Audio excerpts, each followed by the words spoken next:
Good morning, magandang umaga mga idol. Welcome back dito sa ating tambayan, dito sa ating huntahan, dito sa ating kuwentuhan. Kuwentuhan na makakatulong para sa ating magandang kalusugan. 'Yan mga idol.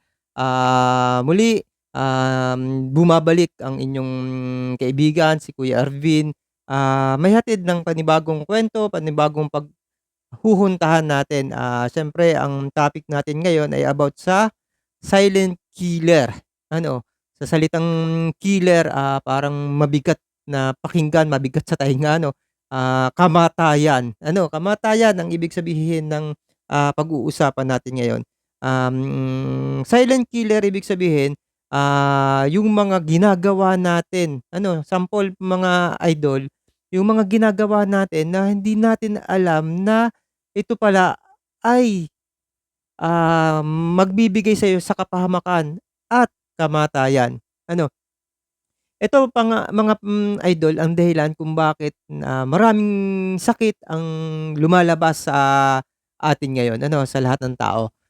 Hindi lang yung sa lahat ng tao ha, pati yung ibang mga bagay sa mundo, nagkakaroon ng mga karamdaman at iba't ibang karamdaman siyempre dahil nga sa pinag-uusapan natin dati. Ano, um, ang ang usapin nito, nakatutok tayo sa pagkain at mga inumin. Ito kasi yung pangunahin na dahilan kung bakit tayo nagkakasakit sa usapin na lifestyle. Ano, marami ang pinanggagalingan ng mga iba't ibang karamdaman at, ang iba dito ay yung mga malulubhang karamdaman o malubhang sakit na nakukuha natin sa mga pagkain at inumin na pag-uusapan natin. At, mga idol, ang pag-uusapan nating pagkain at inumin ito ay ilan lang, ano, inuulit ko po, marami po ang pagkain at inumin na makukuhanan ng mga, mabibigat na karamdaman. Ang pag-uusapan, ang ise-share ko po sa inyo ngayon ay ilan lang sa mga pagkain at mga inumin. Ito po ay, inisip kong mabuti kung alin yung, pangunahin na kakain natin, naiinom natin ng lahat ng mamamayan, ng lahat ng tao ano, maging mayaman ka man, maging mahirap ka man, maging bata, maging, matanda, nakakakain at nakakainom nitong pag-uusapan natin. Sabi ko nga po, marami ang pagkain at inumin. Yung iba po kasi medyo, mahal na hindi naman minsan, ah madalas ano po, hindi po madalas na nakakain ng lahat o naiinom ng lahat ano. Minsan minsan pinag-iipunan ito ng karamihan para lang, makain na hindi naman nila alam na yun pala yung mitsa ng mas madali at mas maagap na pagkakaroon ng karamdaman. Yun ang masakit ano, yung masakit nag-iipon tayo para sa kapahamakan. Anyway, gano'n talaga yung buhay ano, kapag masaya, kapag masarap, mas mahirap yung challenges diyan, ano, mas ano yung, um, mas ano yung ating buhay ano, ah, kaya nga maraming mga kaibigan natin, dito, sinasabi nila na pagka nakakapunta sa isang probinsya, sa isang liblib na o payapa o payak na pamumuhay lang ng isang probinsya, sasabihin nila, "Mabuti pa kayo, simpleng-simple lang ang buhay niyo. Buti ka pa wala kang sakit. Nay, tay, ilang taon na po ba kayo? Oh, ganyan na po katanda yung edad niyo, pero ang lakas niyo pa po ano, um, parang bata pa kayong tingnan sa edad niyo." Yan po ang kadalasan na salawikain ng mga, um taga-siyudad na napunta sa mga liblib na pamayanan. Ano, kapagka nakita nila yung mga, kababayan natin sa pamayanan, yan agad yung napapansin. Ano, ang sarap ng buhay niyo, payapa ang buhay niyo, sariwa ang lahat ng nasa inyo. Ang edad niyo hindi ka pa rehas ng hitsura niyo, parang ang bata ninyo. wala kayong karamdaman sa edad niyong yaan na sa amin, kami, bata pa lang kami, marami na yung nararamdaman at nararanasan namin kumpara sa inyo na nasa, maiidad na estado ng pamumuhay, yun. Yun yung kalimitan na, nasasabi natin. Bakit? Ano, bakit? Yan ay dahil po dito sa ilang nasa listahan ko na pag-uusapan natin. Ano, ito po yung tinatawag natin silent killer. Kaya naman po, ako po, talagang adhikain ko ang mag-share sa inyo ng about sa nutrition.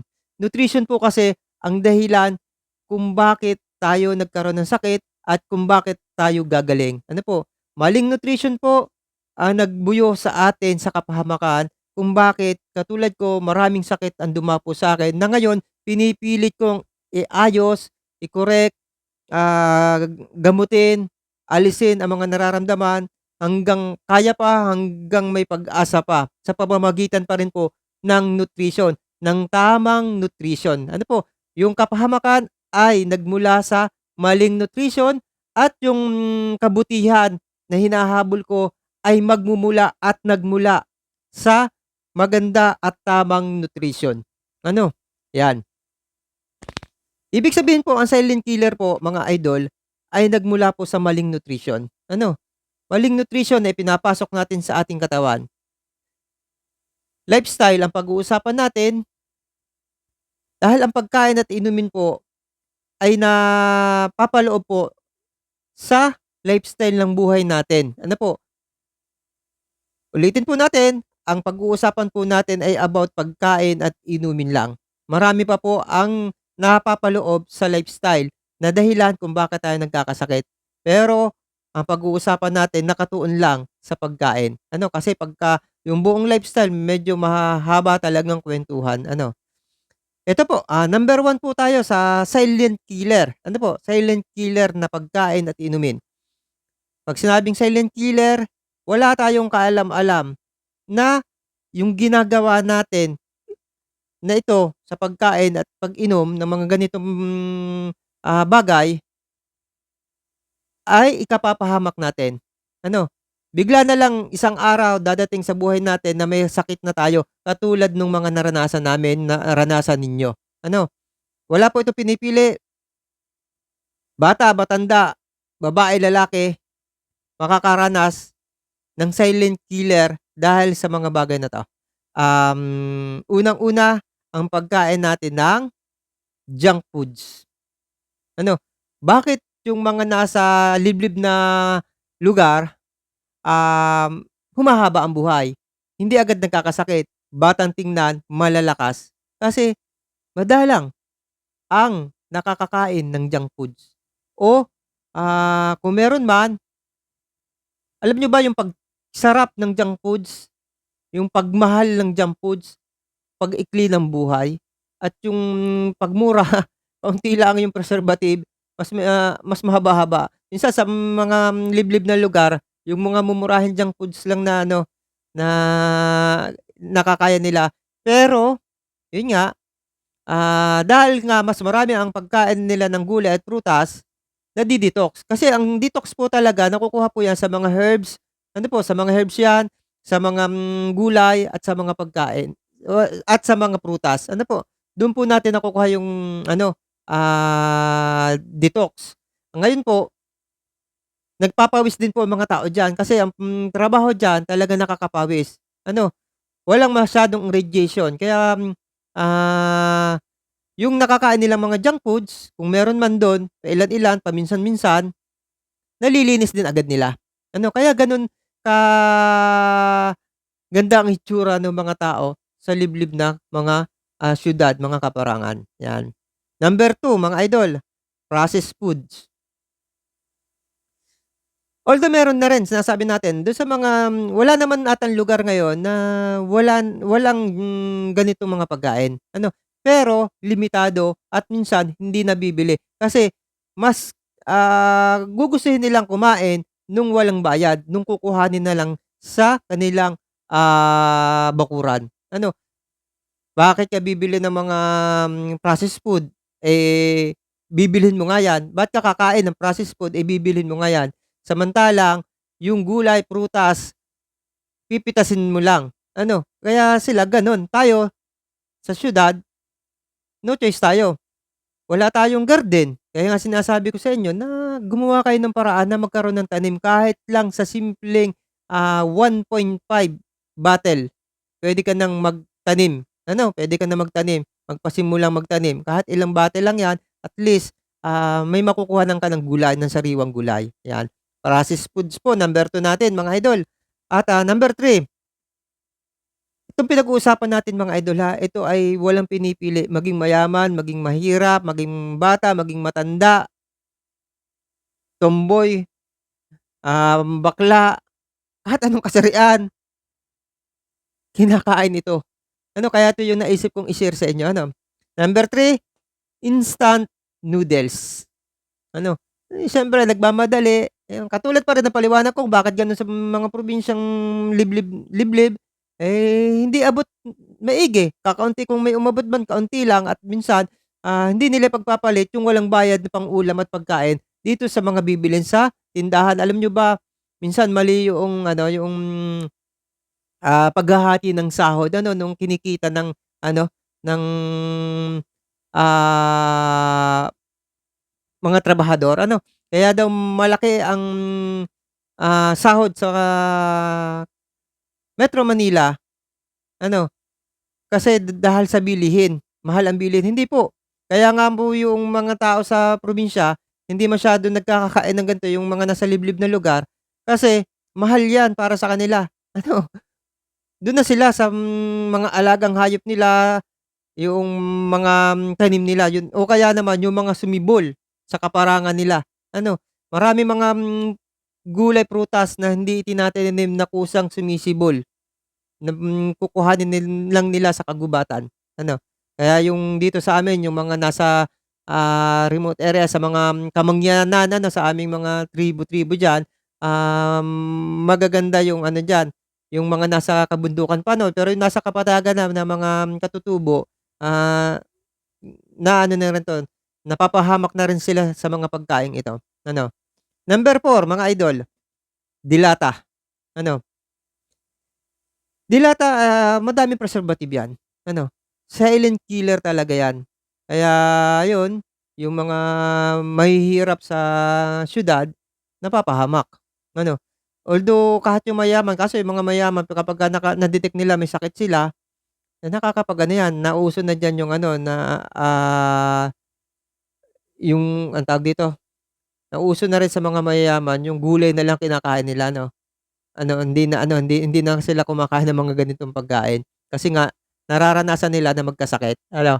Kaso kaya naman nila kahit na bumili sila sa mga, supermarket, kahit yung mga naka-freeze na sariwa pa rin, kaya nilang bilhin kasi nga madami silang pera, ano. Number 5, eto, wala tayong kaalam-alam dito mga idol. Kaya ito lagi kong sinasabi sa mga vlog na ginagawa ko, ano, wala tayong kaalam-alam, ang akala natin nakakapagligtas ng buhay natin 'to, ano. Ano kaya 'tong number 5 na 'to mga idol? Basta ito, ang alam ng lahat nakakaligtas ito ng buhay. Natatakot nga yung mga tao na kapagka hindi ginamit 'to akala nila 'pag hindi ginamit nila 'to, mamamatay agad sila. Kaya ito po yung number 5, synthetic.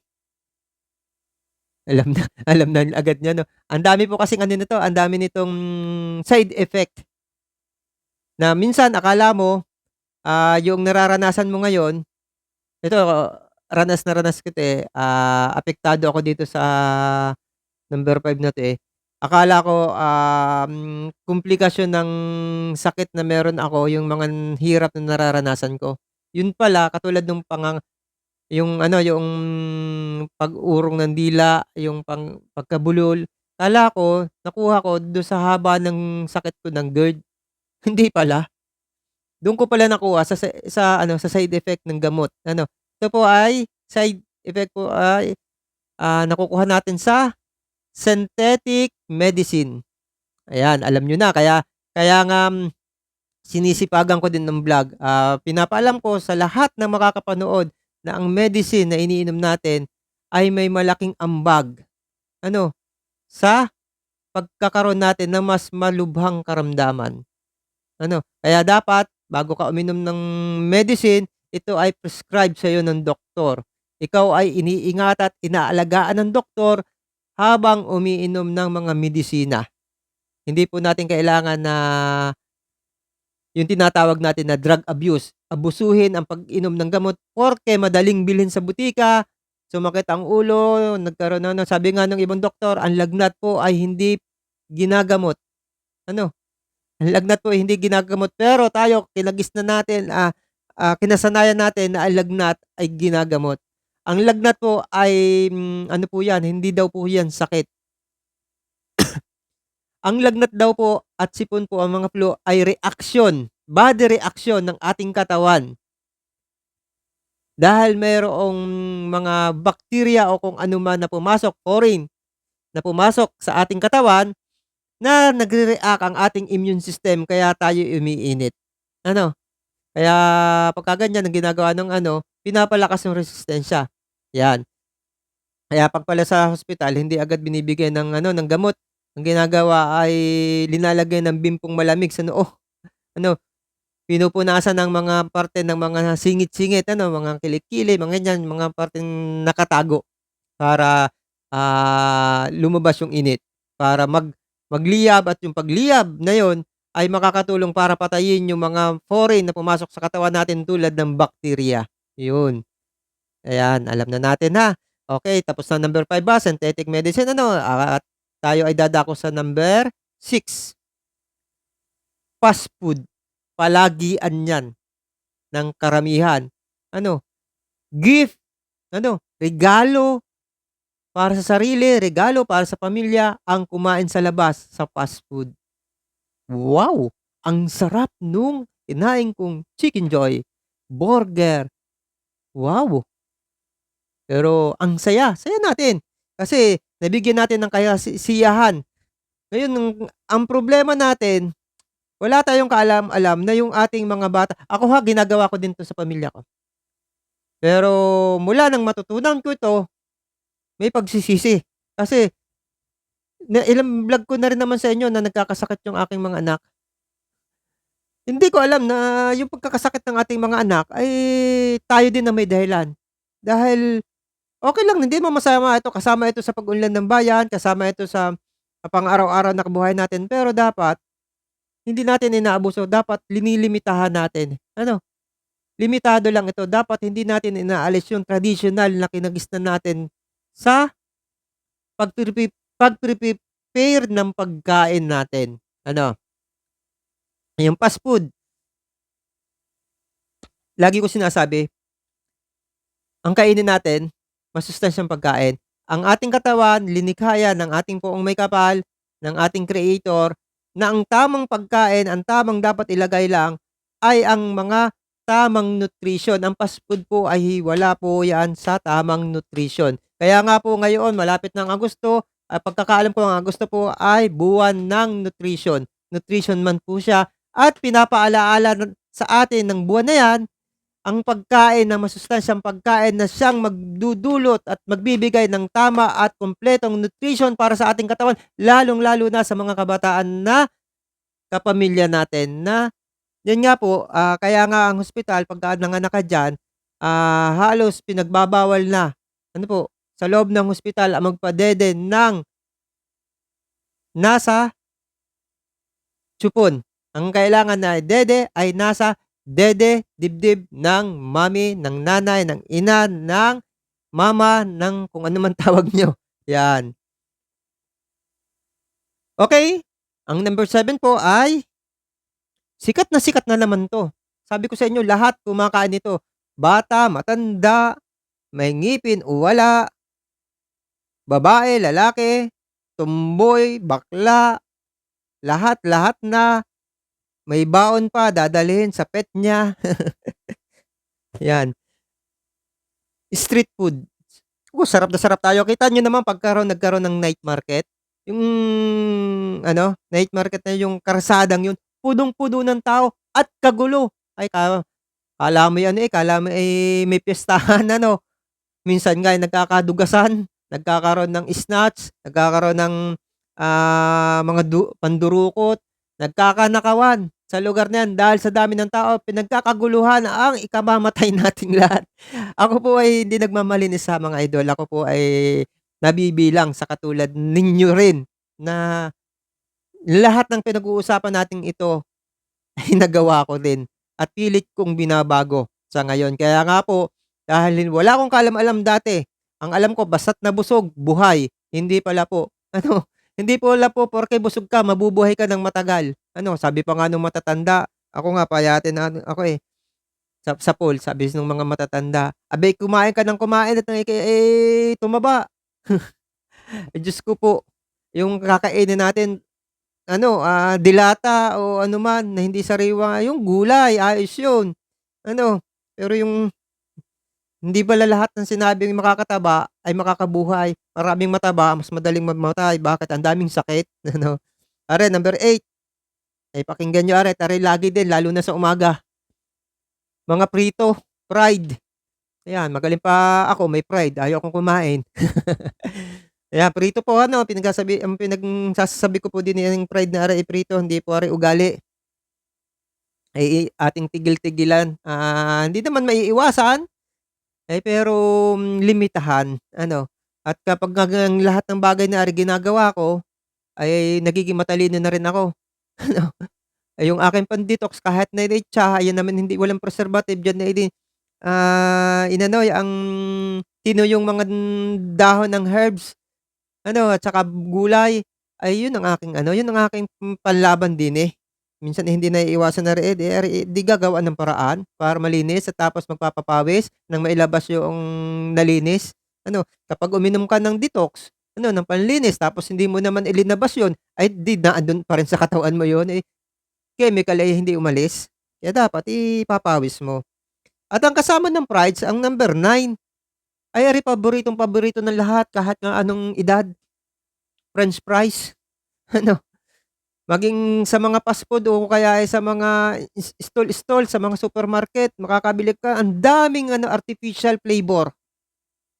Ayoon ang nagpabibilis ng ating buhay. Sus ko po Rude, papaano na ang buhay natin ng lahat ng aray nakikita at nakakain natin araw-araw? Eh, anong gagawin natin? Ano?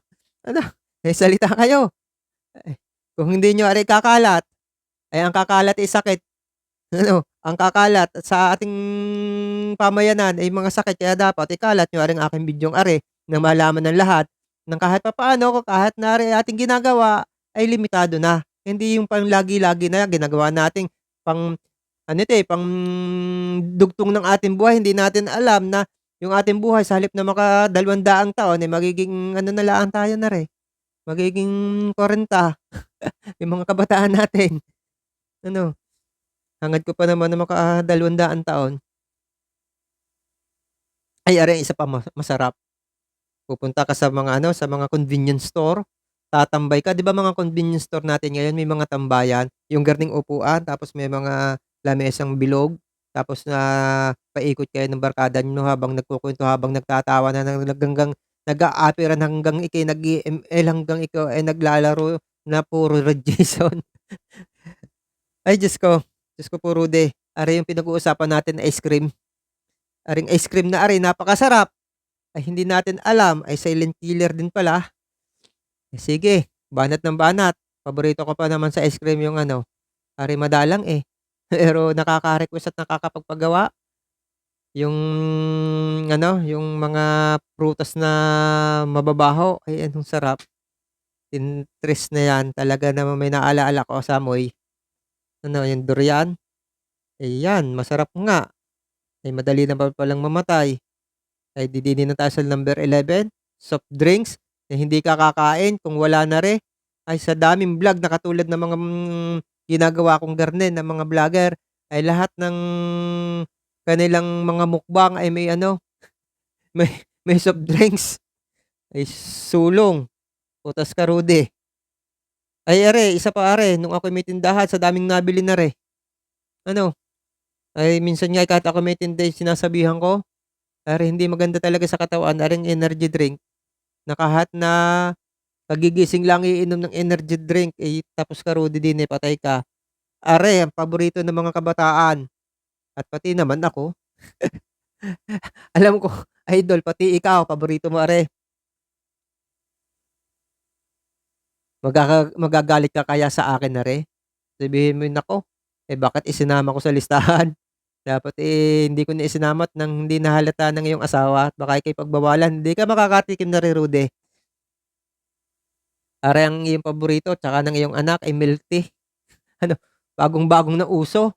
Ay grabe naman, eh, grabe ang ano na ang dala na ang dala na ay kamatayan din ay silent killer, oh. Wala kang kaalam-alam bigla ka na laang tatambay, patay ka Rude. Oh, are, isa pa, are eh, kadalasan ginagawang almusal, eh, ikaw ga'y kumain na, "Hindi ako'y ayos na't ako'y nakapagkape na sa amin." Eh, ang gamit namang kape 3 in 1, yari ka din Rude, tapos ka din. Eh, samahan na natin na ano, samahan na natin are, eh, magmerienda muna. Eh, sige't pahinging isang baso. Eh, ano gayan, anong flavor niyan, ay kasarap nga niyan, iced tea. Yung lahat ng instant, juices, ano, lahat ng instant juices. Alam niyo ka are, lahat are ginawa kong ano, ginawa kong sample, lalo na ring number 16. Ginawa kong sample para laang malaman ninyo na ako ay magaling na sa GERD dahil are nga ay bawal. Ngayon 'pag nakita niyo ay mapapag-anuhan niyo na yung palang nutrition na ginagawa ko ay mabuti. Kasi biruin mo ka naman, eh, hindi na trigger sa akin ang mga pinag-uusapan natin. Lalong-lalo na ang number 16 ay beer at saka liquor. Ibig sabihin lahat ng klaseng alak, ayan. DKR ginawa kaya naman ang sabi ko sa inyo sample lang yon, hindi ko siya laging gagawin. At kung sakali naman na, no choice, dumating sa punto na kailanganin kong uminom, ay hindi ko aabusuhin ang sarili ko. Ay di mapagbigyan mo lang ang kaibigan mo kung ayaw nilang tumigil sa pag-iinom, ay bahala sila sa buhay nila basta't ang mahalaga ay pinagsabihan mo sila. At ikaw naman, ikaw ang naengganya ay kung talagang sa pakikisama lang ay uminom ka 1 shot laang o 2 lang, wag ka ng tutulad sa kanila at naranasan mo na ang hirap ng may sakit, gusto mo pa bagang bumalik yoon? Ay kasarap na ng ganung buhay. Oo nga at katulad ko nawala nga yung GERD, ay kita mo naman marami pa rin naman sakit. Hindi naman GERD lang ang problema dahil sa dami namang naipasok sa katawan na mga bawal. Eh, di talaga namang ewan ko, bahala na Rude. Talagang mahirap ang garne. Katulad ko ga ay, di kaya sa isang araw ako'y magpapa-therapy. Ako nga humingi ng agency certificate sa barangay at para makalibre sa therapy, eh, hindi na naman pinatutulog ng ngimay, eh. Talagang ngimay na nangingilo ang buto, ay talaga namang mahirap. At least, sa ganyang pamamaraan, mapipilit nating mabago. At least may nabago na sa akin, yung GERD ko nawala, oh. Eh, biro may 30 taon kong pinaghirapan diyan, mahigit na 30 taon kong pinaghirapan dahil 1990 nagsimula. Nagpabalik-balik ako sa doktor, kung ano-ano na mga ginawa sa'kin, 3 beses ako na-endoscopy sa 30 taong mahigit. Ay magkano ga isang endoscopy, 'di kay pagkakamahal. Ay whole abdomen CT scan akong 3 contrast, ay mas mahal 'yun. Ay hindi lang 'yun, ay yung hirap sa kalooban, hirap sa isipan na akala mo lagi kang mamamatay, ay 'yun ang Diyos ko po Rudy ayaw ko ng balikan. Talaga namang hindi maganda ang pakaramdam ng gayon. Tapos yung ano, yung whole abdomen yung ultrasound, ayun ang hindi ko na mabilang sa dami, sa dami. Ay tuwing pupunta ako sa doktor yan, eh, lagi niyang gusto, eh, makita at ma-ultrasound kahit kaninong doktor ako pumunta. Ay yung pag-inom ng mga vitamins ay hindi ko ginagawa dati. Akala ko yang makapagpapagaling sa akin gamot, eh, hindi naman pala gamot ang papagaling sa akin ay bitamina. At higit sa lahat ay hindi nabibili sa butika nagpapagaling sa atin, ang nagpapagaling sa atin hindi mo sa butika makikita, sa kusina at sa gardinyo. andun lang pala yung magpapagaling sa atin. Ano, kung saan-saan tayo napunta ay nandun lang pala sa kusina ang magpapagaling. Eh, yun ang atubagan niyo, pumunta kayo sa kusina, isipin niyo kung ano yung luluto niyo. At para dun sa pinag-uusapan natin mga 'to, para dun sa mga talagang sasabihin na walang kakayahan, walang kakayahan na bumili ng gulay, prutas at medyo mahal, yun seasoning, hindi dapat na seasonal. Diyos ko po Rude, kung ano-ano nasasabi. Sa seasonal yun medyo mura yun at ang iba nga nabubulok pa dahil nga hindi na mabenta. Yun ang bilhin niyo. Tapos mga ito, tuturuan ko kayo dito kung papaano 'tong mga, dilata, synthetic medicine. Blinag ko 'yan na gumagamit ako niyan pero dahil nga hindi ko kaya yoong apekto nung pero tinutulungan ko siya ng gamot para dadating din ang araw na hindi ko kakailanganin ng synthetic medicine dahil kaya na ng immune system ko, kaya na ng resistensya ko, kaya na ng sariling katawan ko na, pangalagaan ang mga sakit na na pumapasok sa akin ay hindi na, makaka-penetrate. Ay wow, English 'yun. Itong junk foods, 'yun nga kailangan mo processed food, puwede naman, 'di panghalo mo lang. Instant noodles na, pangkaraniwang almusal, kung 'yan lang talagang kung noodles at noodles din lang bumili ka na ng ikaw na magluto. Ikaw na lang ang magluluto. Tapos na damihan mo ng gulay, yung mga seasoning, limitahan mo, damihan mo na lang ng bawang at saka mga seasoning natin na na hindi artificial yung na gamitin niyo. Ano, mga sibuyas, 'yan. Yung dilata ay gawan na natin ng paraan, gagawa natin ng video 'yan, balang para makita niyo yung kung papaano, bigyan ng magandang sustansya yung mga, artificial na pagkain, hindi naman artificial 'yan, yung mga sinangkap diyan. Ako sardinas nga hinuhugasan ko, eh. Street foods, naku, eh, di kasiyahan nga lang, ice cream, soft drinks, energy drink, milk tea, 3-in-1. Wala na, yun lang. Sa pagkain, delata, noodles, wag na lang kung noodles din lang magluto ka na lang. Processed foods 'yan, natin 'yan. Yun lang mga idol, at sana nakapagbigay ako at nakapaghatid ako ng magandang kuwento at, may natutunan na naman kayo sa vlog na ginawa ko.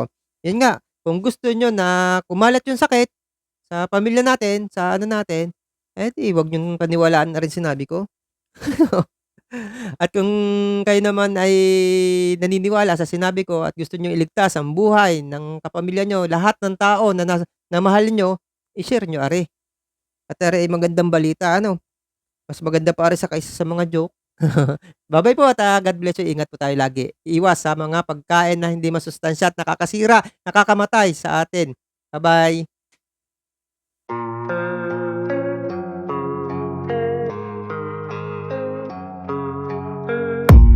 I don't really know what comes next. I'm just doing my best, even though I'm so stressed out. Everything just feels like